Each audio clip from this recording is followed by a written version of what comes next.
So imagine you're in Chinatown, doing some shopping, maybe going to get some food, and all of a sudden you see a man running down the street, chasing after a woman, beating her with a meat cleaver.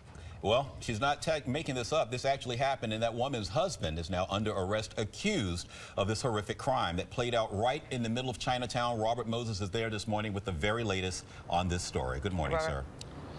Juliet and Antoine, good morning to you. The man's wife is in stable condition this morning at Bellevue Hospital. Police say she is expected to be okay. Had it not been for the firefighters at this firehouse just across Canal Street from where we are this morning, she may not be alive.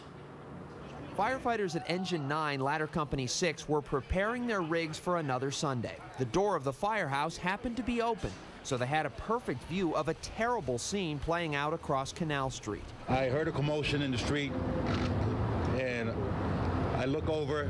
It's a man dragging this woman, grabbing her by the arm, dragging her. She's crying and she's screaming. Police say the man, identified as 28-year-old Ming Huang, attacked his wife, as you can see in this surveillance video. What firefighter Jose Ortiz did not know as he rushed in to help was that the man was armed. He pulls the cleaver out of his waistband and starts hacking at this woman.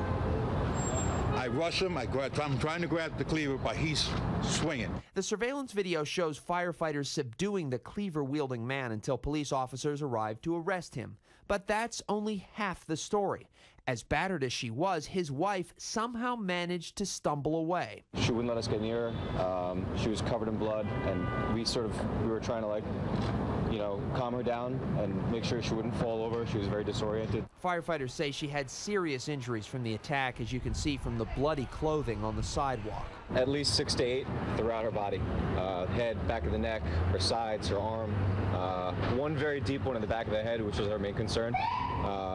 And there was a tremendous amount of blood around her legs also. Firefighter Shane Clark finally caught up to her and helped tend to her wounds. This story shows what happens when New York's bravest jump in to help. But in typical firefighter fashion, they wish they could have done more. I'm happy that we were there to help. I'm sorry that we weren't there early enough to just stop the whole thing altogether. The suspect in this case is 28-year-old Ming Huang, as we said, and he is in police custody. This morning he faces multiple charges, including attempted murder. That is the latest live from Chinatown this morning. Juliet, Antoine, back to you.